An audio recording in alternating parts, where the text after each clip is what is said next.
Cette profondeur historique, géographique et même largement géologique, linguistique, environnementale constitue le piédestal de l'architecture identitaire limousine.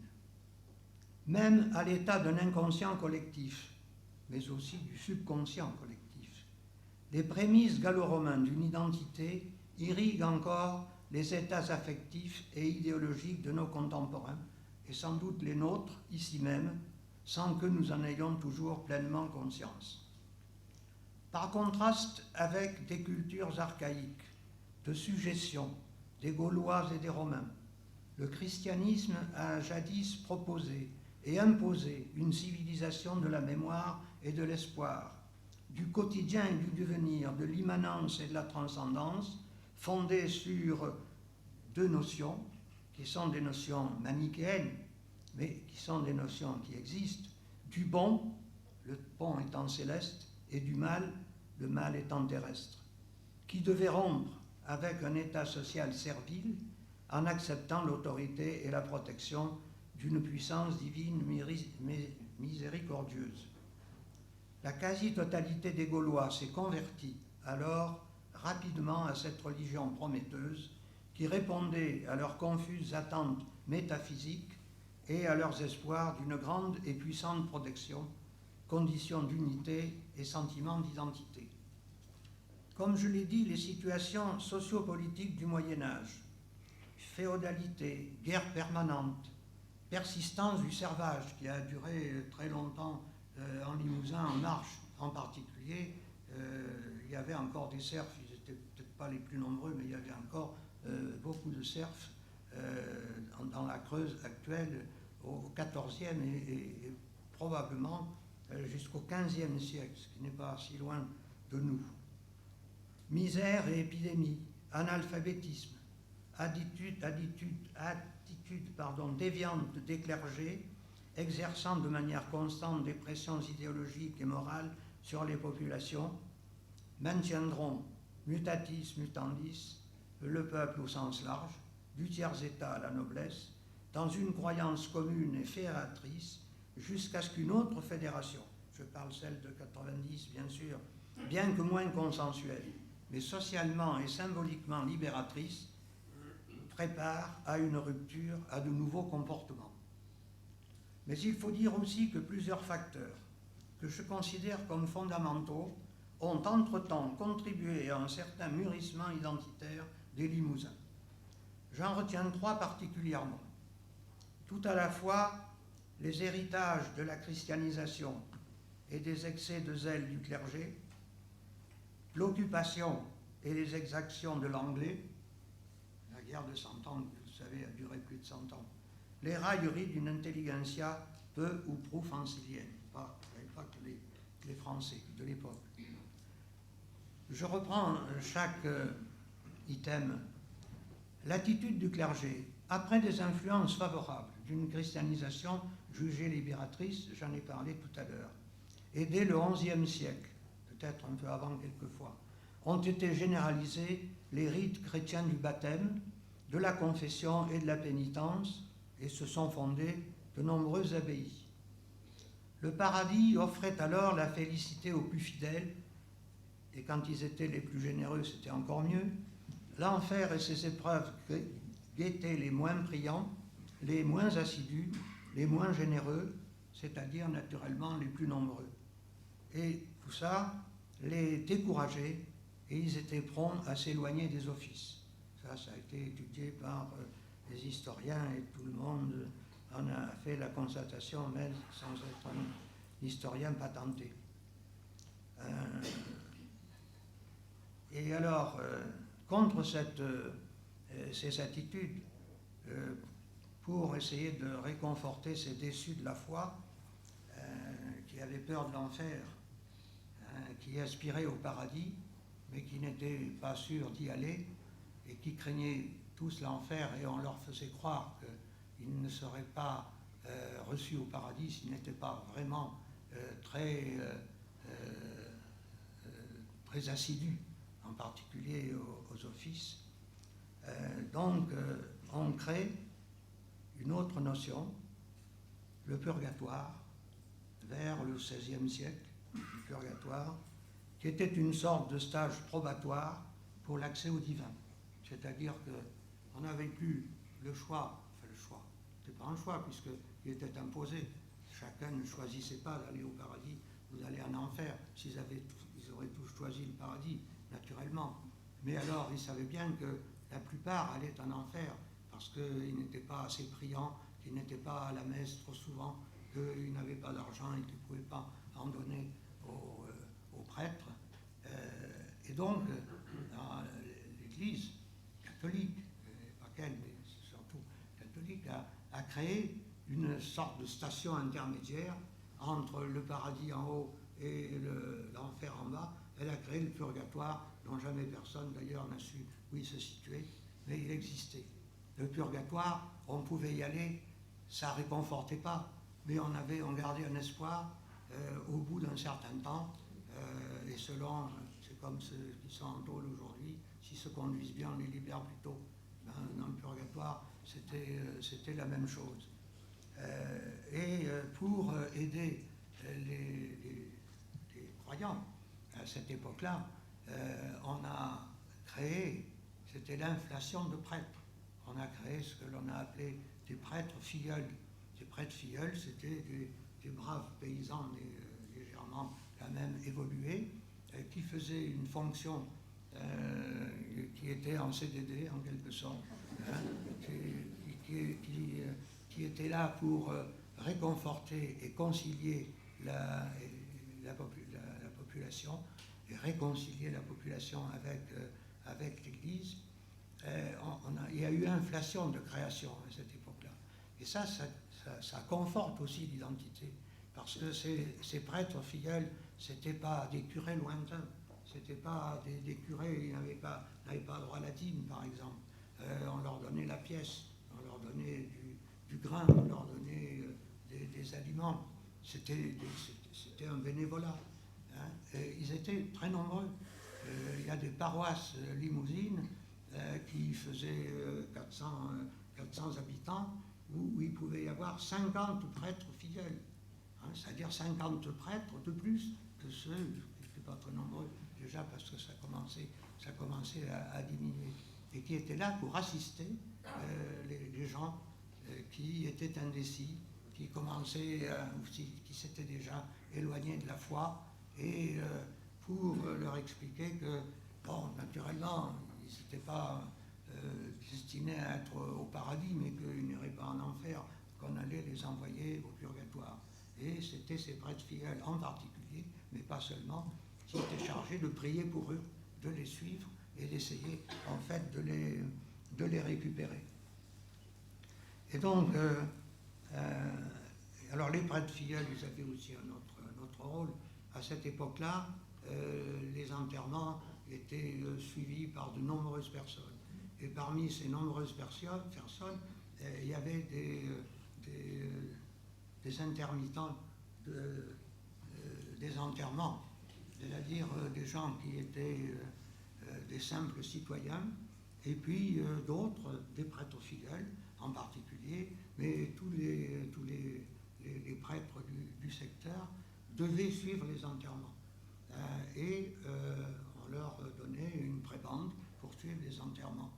Et des grands seigneurs, alors je suis en train de chercher le nom, mais peu importe, des grands seigneurs, pas moi, comme des quasi-princes, si vous voulez, cherche un nom, je ne le trouve pas, quand il me reviendra, je vous le dirai, ont été accompagnés par plus de 1000 personnes, dont 800 prêtres, filleuls ou autres prêtres, de manière générale, et qu'ils ont payé pour assister. Hein.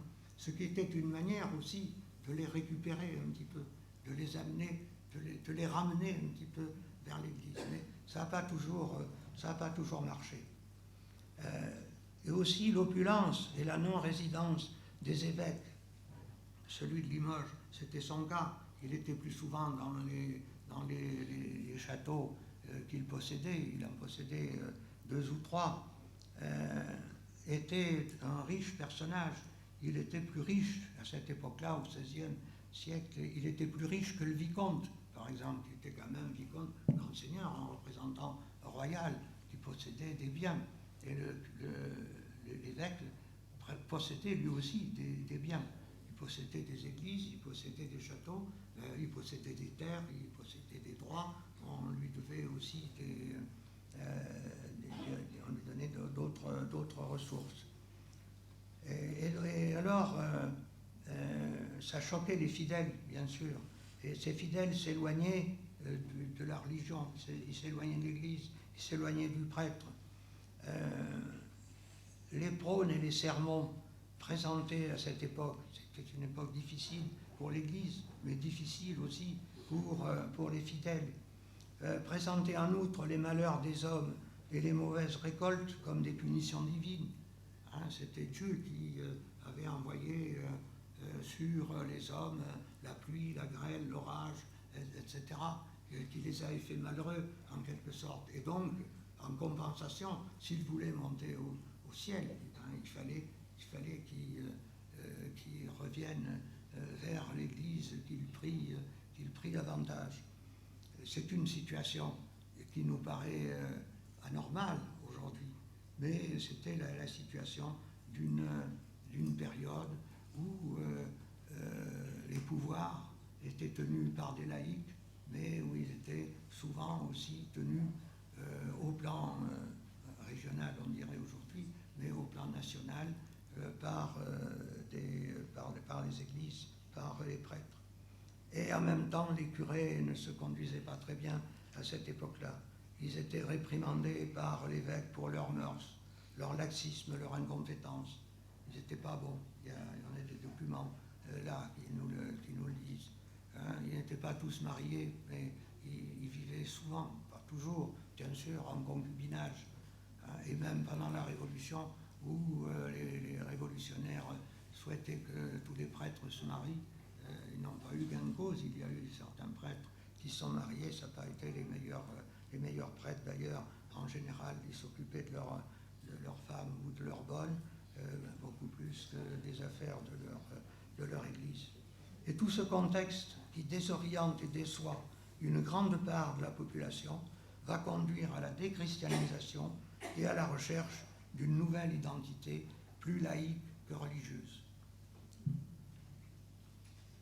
La guerre de 100 ans, qui, je vous le disais, a duré plus de 100 ans, bien sûr, à partir du XIIe siècle, où Henri Plantagenet, marié à Éléonore d'Aquitaine, divorcé déjà, devient à Limoges duc d'Aquitaine. Il a été fait duc d'Aquitaine à Limoges.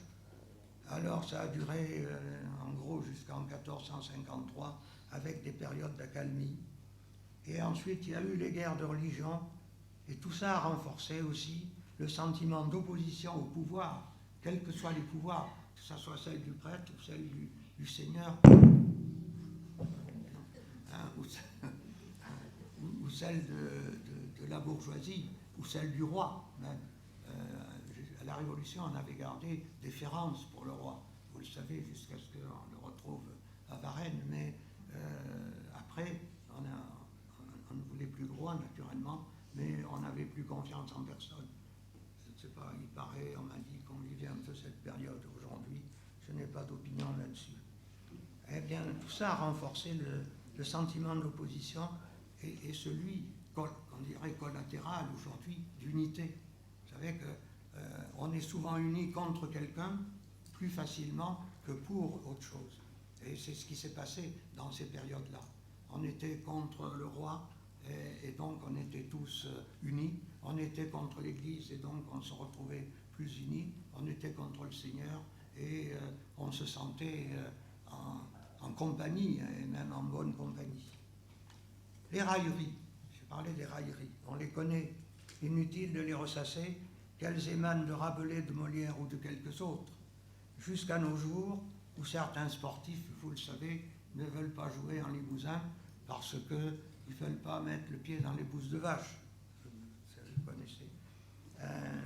Ce qu'il importe aujourd'hui de dire, c'est que ces railleries dont je ne veux pas parler, mais vous les connaissez toutes, et puis on ne va pas ressasser ça, et le limogeage aussi, bien sûr, ces railleries qui ont, dans un premier temps, conduit à une forme d'auto-dénigrement et qui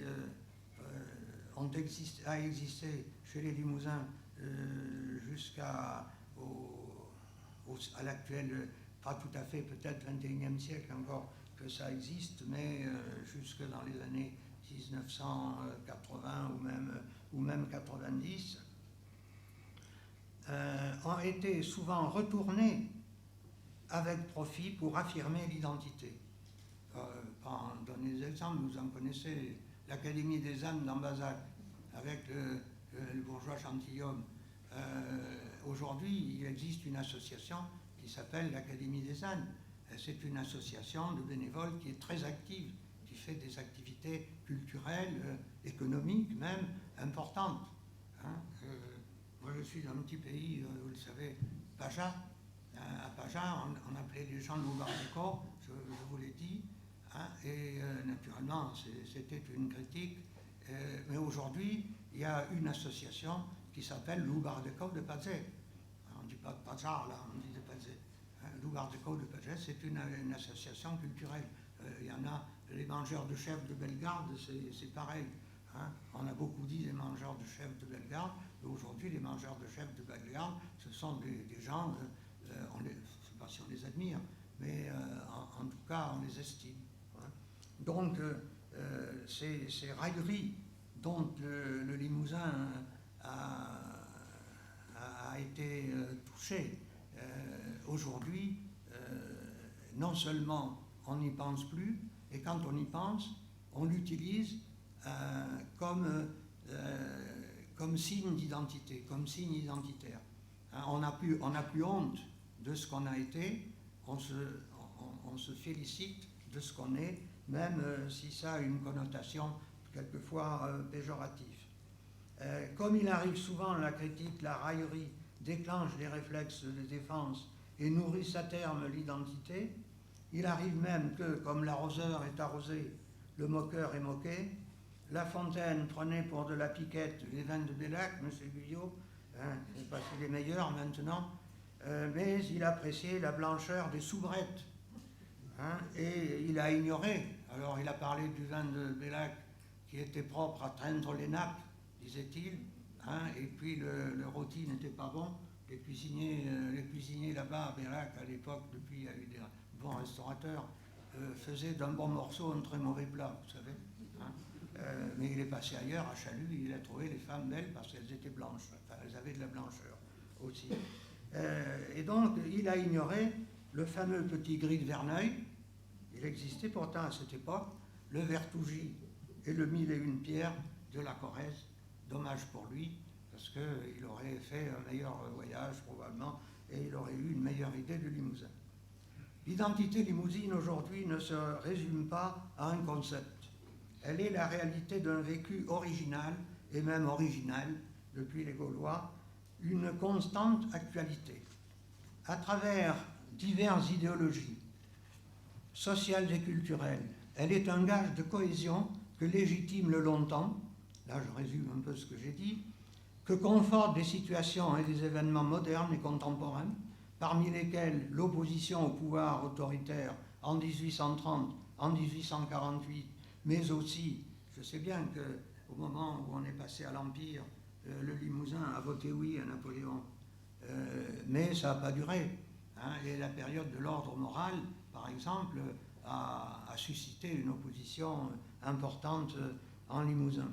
Les événements de la commune ont beaucoup compté en Limousin. Ils ont compté partout, mais en Limousin aussi. Il y a eu une commune, on a même eu une commune avant Paris. Et peut-être même la séparation des églises et de l'État de 1905, qui a été une période très troublée, mais qui a apporté une certaine cohésion pour une certaine partie de la population, même si elle a quelquefois divisé. Époque de changement identitaire décisif, Limoges, qui a été une ville religieuse, est devenue à ce moment-là, vous le savez, une ville rouge où, alors là c'était un effet consensuel, moi j'aime bien ça parce que on était dans une période d'entre-deux. Hein, on sortait d'une période où le catholique avait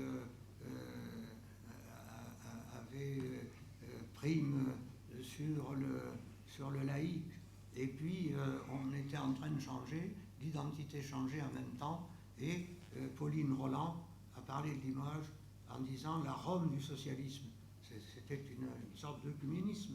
Hein. Rome et socialisme n'étaient pas si antithétiques que ça, en fait. Ces événements prennent surtout corps à Limoges, à Saint-Junien, à Tulle, à Aubusson, villes ouvrières, mais diffusent sur tout le territoire limousin. Ils s'accompagnent à la fois cause et conséquence de la montée d'idéologies nouvelles, socialisme, radicalisme, alors bien sûr on retrouve anticléricalisme, antimilitarisme, libre pensée, franc-maçonnerie, qui demeurent encore aujourd'hui de fortes composantes identitaires, au moins pour la plupart. Sujettes certes à des amplitudes variables, mais trames culturelles permanentes d'un sentiment d'appartenance, longtemps cimenté par une langue vernaculaire, le limousin, qu'on a appelé longtemps le patois, qu'on appelle quelquefois le patois. Moi, je parle patois, j'ai parlé patois en même temps le français, et je n'ai pas honte de dire que je parle patois. Pour moi, le patois, c'est le limousin. Hein. Alors aujourd'hui, on parle plutôt de l'occitan, mais c'est une formule. Hein. Je pense que dans cette région, on est limousin avant d'être autre chose. Cette langue, jusqu'au XVIe siècle, ça a été celle de la moyenne bourgeoisie, de l'administration et de la justice. Au XIXe siècle, ça a été celle des patoisans. On a eu des patoisans, on connaît, tout le monde en connaît, certainement.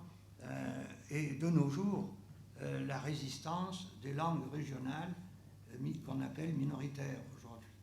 Bon, on n'a plus la force qu'on avait il y a 3 siècles, mais il y a un mouvement identitaire de revalorisation des langues régionales, plus ou moins, qui réussissent plus ou moins. Les épreuves militaires du XXe siècle, dont le Limousin fut largement acteur et victime, ont renouvelé et fortifié la cohésion populaire, en particulier la résistance à l'occupant. Son efficacité a fait du Limousin une petite Russie, de ses partisans et de ses soutiens une référence patriotique, de ses responsables, Georges Guingouin au premier plan, naturellement des héros, qui rejoindraient dans notre mémoire, si un panthéon leur était destiné, d'autres grands personnages, laïcs ou clercs, troubadours ou militaires, maçons ou poètes, émailleurs ou céramistes, ouvriers ou paysans, Renoir ou Martinado, Marius Vazeille ou Marcel Joindeau, Tristan l'Hermite ou Henri Queuille, et bien d'autres saints laïcs, comme, je reprends là, un mot du père Péroisse. J'aime bien cette formule. Il y aurait certes encore à dire, mais il me semble, et là je m'achemine, vous allez être tranquille ensuite, vers ma conclusion, il me semble qu'on pourrait, en un raccourci, attribuer à notre identité 3 caractères fondamentaux, contrastés mais indissociables. Les 2 premiers sont, selon moi, la cohabitation du traditionnalisme et du progressisme. D'un côté, fidélité mémorielle, corpus métaphysique, pratique rituelle, respect du passé mental et technique. D'autre part, capacité et même volonté de changement, accueil et adhésion aux idées nouvelles. Et cela de manière syncrétique, harmonieuse, à la fois humaniste et humanitaire. Le 3e caractère est aussi une cohabitation originale et contrastée entre l'urbain et le rural.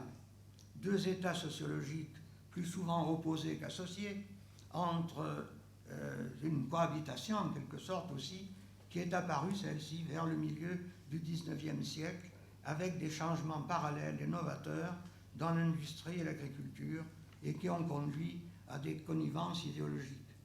Contrairement à ce qu'on a pu penser, ce qu'on peut penser encore, à partir au milieu du XIXe siècle, l'agriculture qui n'avait pas tellement évolué a commencé à évoluer. Le machinisme est arrivé à partir des années 1850, surtout s'est développé avant la guerre de 14 et surtout d'ailleurs après la guerre de 14. mais déjà il y a des changements. Mais des changements qui étaient changements économiques. Hein, le seigle avait pratiquement disparu, le sarrasin aussi, et le blé froment avait pris. Et tout ça avait modifié le comportement des gens, et avait modifié leur idée et modifié leur idéologie aussi. Et en même temps, c'était l'époque des premières grèves dans la porcelaine, des premiers syndicats, et les syndicats de porcelainiers allaient vers la campagne, alors que c'était très nouveau, cette situation-là.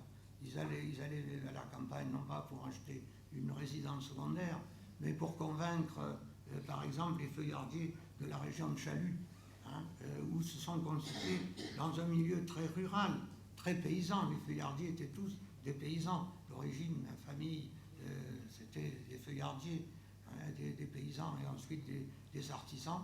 Eh bien, les porcelainiers, les syndiqués porcelainiers, et pas seulement les ouvriers des fours, mais les ouvriers, les artistes de la porcelaine, sont allés voir les feuillardiers qui étaient chacun dans leur cabane au milieu des bois, isolés, qui n'avaient aucune organisation collective, pour les convaincre de changer politiquement, de changer idéologiquement. Et à ce moment-là, autour des années 1900, les feuillardiers ont fait des grèves. François Guyot, qui les a étudiées, le sait bien, très importantes, avec des centaines et quelquefois des milliers et des milliers de personnes, des grèves qui ont duré quelquefois plus de 8 jours, et c'était naturellement un événement. Ces trois caractères dont je viens de parler se sont conjugués et interpénétrés de manière dialectique. Cette élaboration pluraliste, composite, mais complémentaire, est l'un des caractères remarquables, sinon unique, de l'identité limousine. Un atout qu'il nous appartient de cultiver et de valoriser.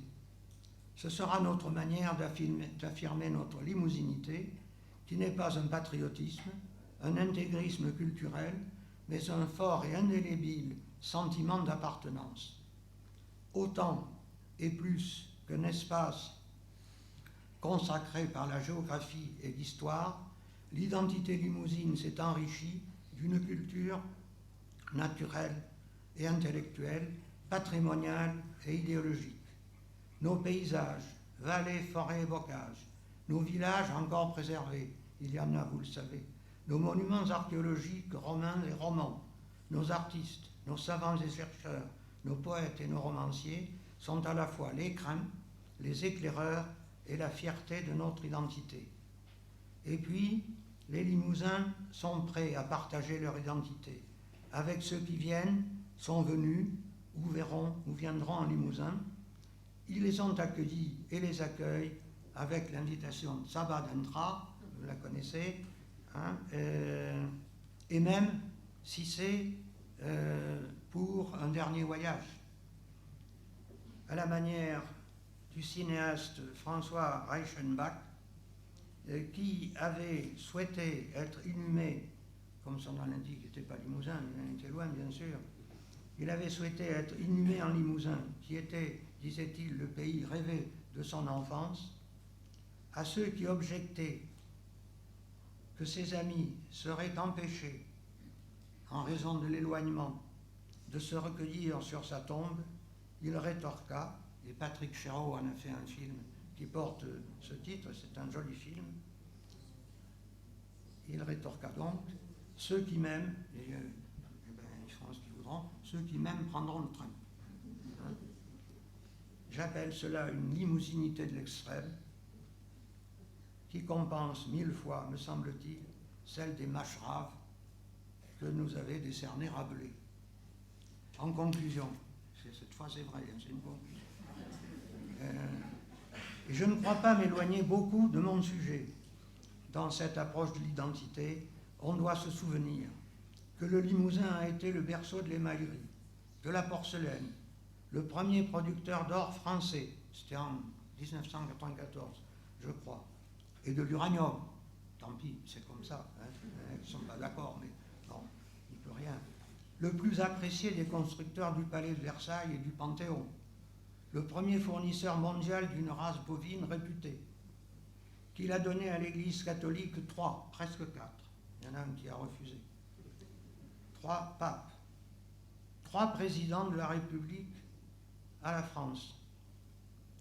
Le premier maquisard à la France aussi.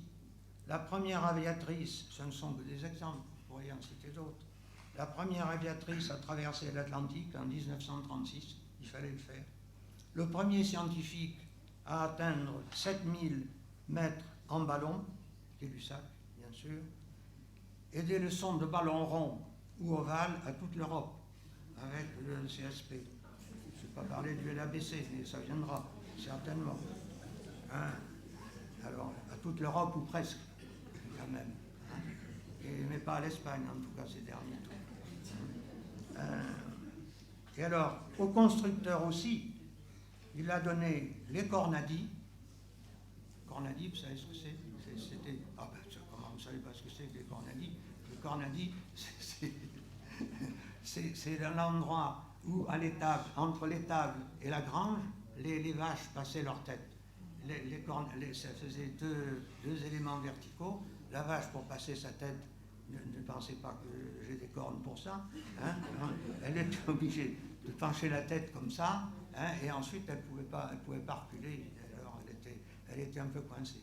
Et les architectes, les constructeurs européens, et peut-être au-delà, maintenant, ils parlent des Cornadi, tous savent ce que c'est. Alors, au constructeur, elle a donné les Cornadi, au maître-queux, elle a donné le clafoutis, l'abrégeaute, et vous ne le saviez peut-être pas, je vous le dis, dites-le comme vous voudrez.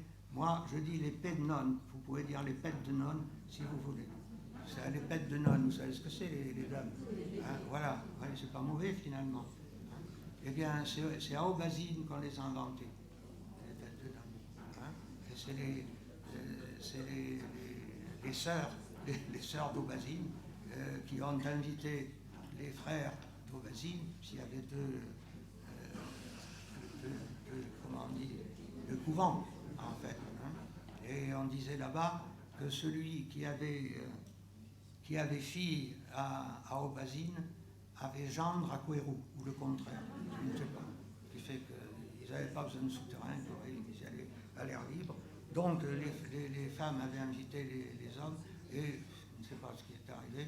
Les pets de nonnes étaient les pets qu'avaient fait les nonnes, et c'est de là que vient le nom. Et ce sont les moines qui ont donné ce nom parce que les pets en question n'étaient pas bons, si j'ose dire. Voilà, et moi je dis que tout ça, on peut le mettre dans notre besace, identitaire, hein, et que ça ne nous pèsera pas lourd, et on peut en tout cas s'en féliciter. En tout cas, mesdames et messieurs, monsieur le Président, vous me direz ce que vous en pensez, vous le direz à la salle, hein, et si vous me faites honte, je m'en irai. Hein.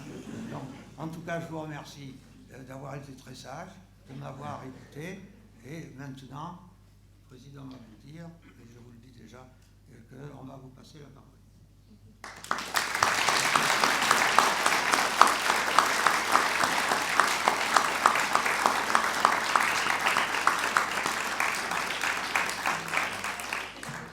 Un très grand merci, Maurice Robert, pour cette communication très riche sur un sujet aussi difficile. La question de l'identité est en effet un sujet tellement complexe qu'il ne pouvait y avoir qu'une approche historique, sociologique, politique et même un peu psychologique, hein, on l'a vu. Et à toutes ces approches, on l'a senti et dans la conclusion aussi, une approche sensible qui permet justement de respecter toute la complexité du phénomène humain. Donc un très grand merci parce que la tâche était très difficile et vous nous avez beaucoup apporté et c'est bien la conférence inaugurale que j'espérais pour notre association pour la RAL. Vous avez su montrer aussi, et en partant donc de très loin dans l'histoire, et c'était nécessaire, que l'identité ce n'est jamais quelque chose d'acquis, définitivement, de figer. Et c'est quelque chose qui bouge sans cesse, qui est le résultat d'une évolution et qui continue, bien sûr, à bouger.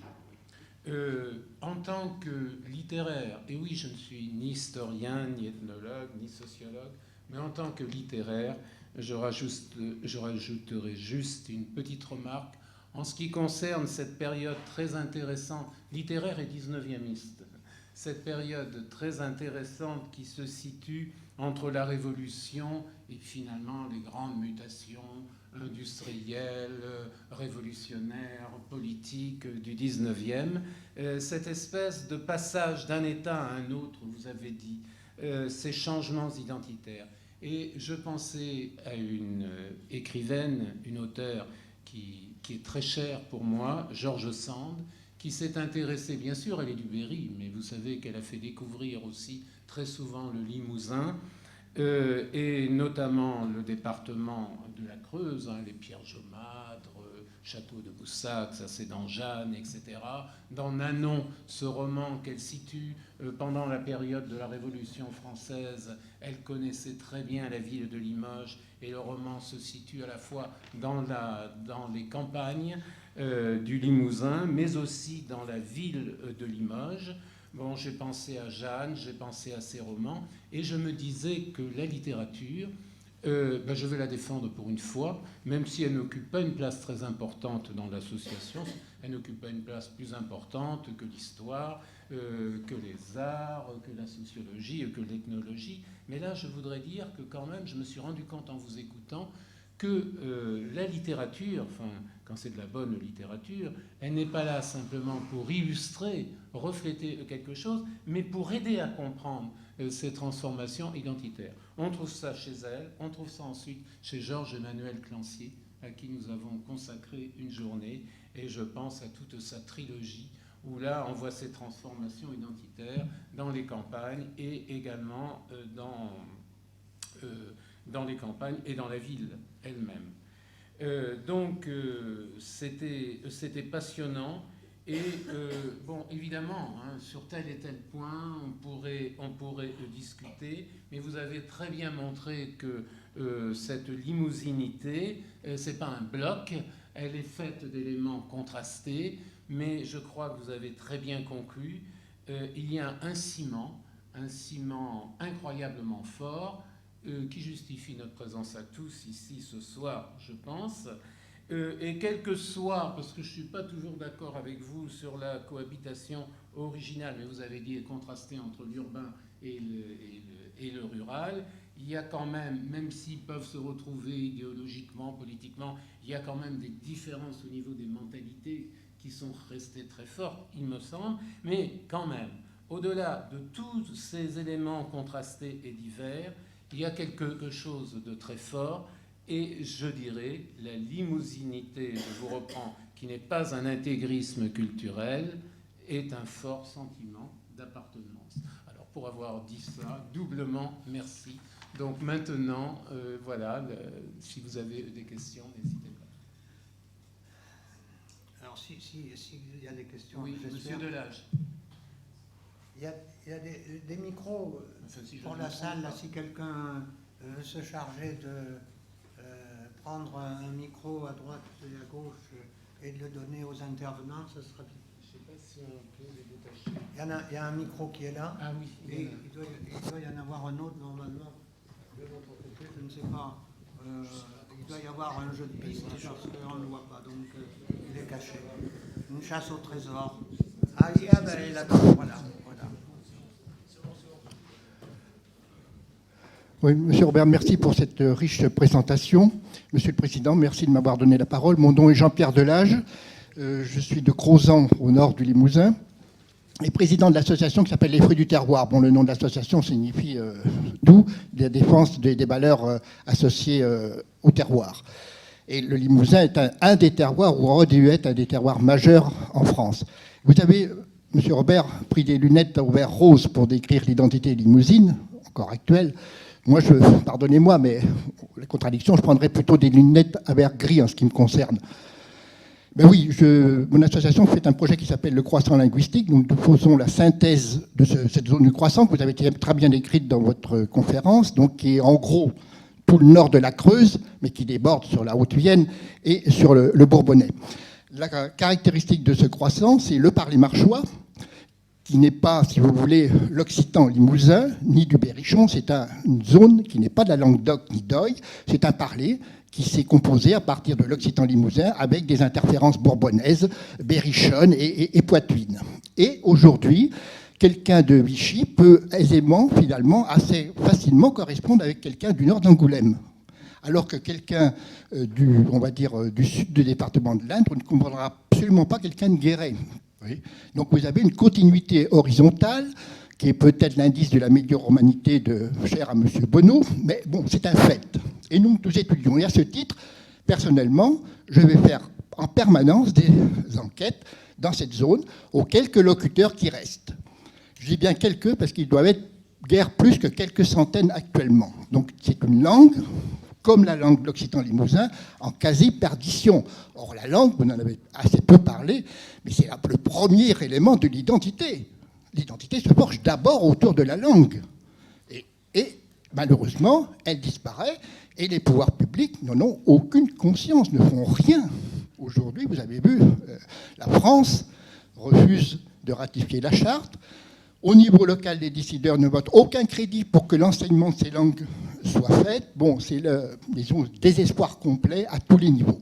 Bon, quoi qu'il en soit, je note, moi, dans ce croissant linguistique qui est en gros le nord de la Creuse, pour ce qui concerne le Limousin, quand je vais interroger les gens, je leur demande qui sont-ils, je leur fais raconter leur histoire personnelle et tout, et bien ils se définissent absolument pas comme Limousin. Le mot Limousin n'existe pas dans leur tête, dans leur vocabulaire, dans leur notion, dans leur identité. Ils sont creusois.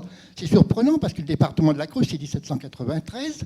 Eh bien, toutes leurs références, ils sont creusois. Bon, alors est-ce que c'est la fameuse opposition d'identité que vous disiez, on définit son identité par rapport par une opposition? Ben oui, eux, je dois considérer qu'ils définissent leur identité creusoise par opposition à une identité limousine.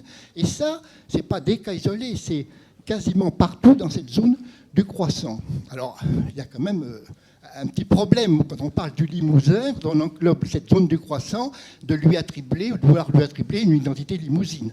Et je constate que les gens, je vous dis, je ne dirais pas la rejettent, mais ne s'y réfèrent pas, tout au moins. C'est une réalité. Et je constate que cette réalité a probablement un accrochage historique très fort, puisque le Limousin, qui était le territoire des Lémovis, de la civitas gallo-romaine, qui était homogène du point de vue géologique, tous sur le socle, et qui était homogène du point de vue département. L'enveloppe de la civitas Lémovis, c'est plus ou moins exactement les trois départements, Creuse, Haute-Vienne et Indre. Or, au IXe siècle, on a détaché le comté de la Marche d'une façon très facile. Il faudrait poser plus rapidement alors, alors la question, c'est très simple aujourd'hui. Quand on regarde aujourd'hui l'identité limousine, au niveau de la langue, vous avez donc une langue du Nord, celle du croissant, qui n'est pas celle du Sud, déjà. Et cette langue, élément fort, disparaît. Alors, que proposez-vous de faire pour que cette identité puisse au moins se forger un avenir par la langue? Vous avez peu de temps pour répondre. Vous savez quand. Donc on va pas refaire l'histoire linguistique. Moi, je me suis intéressé naturellement, comme Jean Deveau ici, qui est du secteur, au problème des frontières linguistiques. Ce qu'on appelle le croissant occitan, c'est une région neutre, en quelque sorte, où les influences des Pictons et des Lémovis se sont exercées et se sont affrontées en même temps que des influences politiques. Mais la Creuse, en ce qui la concerne, je sais bien qu'elle tient à une identité particulière. Quand j'ai créé la société d'ethnographie du Limousin, je suis allé voir les Creusois et les Corésiens. Pour les Corésiens, pas de problème, ils ont adhéré tout de suite. Les Creusois ont dit « Ah ben oui, non, mais nous, on est Creusois, alors si vous dites Limousin », alors du coup, on a fait une association Société d'ethnographie du Limousin, de la Marche et des régions voisines. Mais la Marche, on ne peut pas lui reprocher, parce que pendant des siècles, elle a été du domaine d'Oyle, finalement. Hein. Elle a eu des seigneurs, ou des quasi-rois, qui étaient du domaine d'Oyle. Et donc, et aujourd'hui encore, du point de vue linguistique, il y a trois parlers en Creuse. Il y a le parler limousin, il y a le parler, en gros, hein, le parler auvergnat et le parler d'Oyle, en particulier dans le croissant occitan. Donc c'est un vrai problème. Le dernier problème, c'est que ce parler-là a surtout été étudié au XIXe siècle, à une époque où on parlait encore les patois, les langues régionales, ce qui n'est plus le cas aujourd'hui, ni dans la Creuse, ni dans la Haute-Vienne. Ce que je veux dire en terminant, c'est qu'en étudiant la microtoponymie, les cadastres, les états de forme, mais bien avant la microtoponymie, celle qui remonte au XIe, XIIe siècle, au moment des défrichements, en particulier de la constitution des villages, des communaux, on s'aperçoit que dans le croissant occitan, il y a une forte présence de l'oc et du limousin. Je vais citer un seul exemple avec un ami décédé de Bellac, M. Robillac. Nous avions étudié la microtoponymie de la commune de Blanzac, par exemple. Et nous étions tombés en arrêt sur un mot, la parcelle s'appelait le Porto, P-O-R-T-O. Alors ça nous a posé problème, on s'est dit, enfin, qui est-ce qui est venu déguster du Porto ici, aux portes précisément de Bellac? Et puis on s'est aperçu, par la suite, en faisant des comparaisons, que le Porto, c'était la tradition française du portail, du pourtau. Alors le paysan qui s'exprimait a dû dire qu'on s'appelle le pourtau. Et le scribe qui traduisait, qui ne connaissait pas un mot de l'occitan, a traduit par le Porto, parce que peut-être que le Porto, il connaissait. Merci. D'autres questions?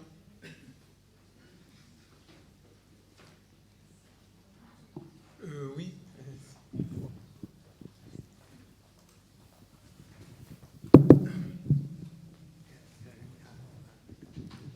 Oui, je vous remercie pour votre conférence, pour tout ce que ça m'a apporté, moi qui n'y connais pas grand-chose dans ce domaine, et j'étais très contente d'entendre tout ce que vous avez dit. Mais par contre, il y a des choses qui un petit peu ont résonné, au sens où vous avez cité énormément de gens, effectivement, qui pouvaient, dont on pouvait être fier, et notamment les troubadours, les émailleurs, voilà. Et dans le passé récent, en fait, du coup, j'ai un petit peu pensé aux industriels, récents, les industriels de la porcelaine. Et là, c'est vrai que j'ai surtout pensé, je me suis rappelé qu'il y a beaucoup de familles de porcelainiers qui, en fait, sont des familles qui sont venues s'implanter en Limousin. Hein, quand on pense à Villande, quand on pense Coquet. J'avais rencontré Jean-Louis Coquet qui m'avait raconté qu'il avait acheté cette usine. La famille Étier, pas dans la porcelaine, dans le cuir. Voilà. Et c'est vrai que... Et puis effectivement, alors je ne me souviens plus le nom, mais il y a peut-être des représentants ici. Le Grand, la famille qui dirige le Grand. Voilà. Et en fait, effectivement, pour nous, c'est des industriels qui ont compté dans notre histoire limousine. C'est des industriels qui sont chers à notre cœur, qui ont fait partie de l'identité limousine. Et pourtant, il ne faut pas oublier que ce sont des gens qui sont venus ailleurs et qui se sont implantés et qui sont restés dans notre Limousin. Voilà. Et puis, plus récemment, il y a d'autres personnes qui sont venues ici en Limousin et qui s'y sentent bien et avec qui on tisse des liens et on tisse une identité qui est peut-être l'identité des prochaines décennies. C'est l'identité avec la francophonie et notamment la francophonie africaine. C'est vrai que là, ici, on est dans la BFM, on est sur la place Aimé Césaire. On a eu, lors de la francophonie, des textes de Sonny Laboutancy qui nous ont été lus. Et quand on entend ces auteurs africains, et le lien, enfin la façon dont la francophonie à Limoges a été importante pour eux, et quand ils repartent dans leur pays, en fait, quand on dit que l'Afrique est un continent d'avenir, l'identité culturelle de l'Afrique, effectivement, je pense, va beaucoup nous marquer dans les prochaines décennies. Et moi, je suis fière d'être limousine et d'avoir accueilli ces francophonies, d'avoir accueilli ces Africains, parce que, quelque part, en étant accueillis ici, ensuite, il repart avec une partie de notre limousinité. Voilà ce que je voulais dire. Merci. Il n'y a rien à ajouter. Je suis tout à fait d'accord avec ce que vous venez de dire. Simplement, ce qui m'amène à cette réflexion que j'ai évoquée, je crois, c'est que la limousinité, c'est une conception sui generis, bien sûr, mais elle est faite aussi de tout ce qu'on nous a apporté. Hein, et même Rabelais nous a aidés finalement à prendre conscience de notre unité et de notre personnalité. Et naturellement, le grand... Et si vous permettez, je vous donne la parole, monsieur Devoux. On n'a pas besoin d'être né même en Limousin pour ressentir ce sentiment d'identité et d'appartenance. Hein. Ça, c'est... Voilà, il faut que ce soit clair. Pour aller dans le sens de la dernière intervention, au moment des... Vous savez que pour les francophonies, il y a des auteurs africains qui sont en résidence. Et il y a, je pense que ça doit aller... Il y a quelques années, un auteur africain et donc avait été séduit par les Moussins. Il avait rendu visite à la fois à Georges Guingouin et à Marcel Delpastre. Autrement dit, vraiment les référents. Hein. Et il avait eu cette formule au journalisme populaire. Il avait dit un peuple comme celui-là ne peut pas mourir. Je crois que tout était dit. D'accord. Pas appuyer sur le bouton pour qu'on t'entende mieux. On n'entendait pas. Ah si. Nous, là, mais derrière, ils t'ont pas entendu. C'est dommage. Une autre question? Alors, s'il n'y a pas d'autres questions, il nous reste à vous remercier vraiment beaucoup.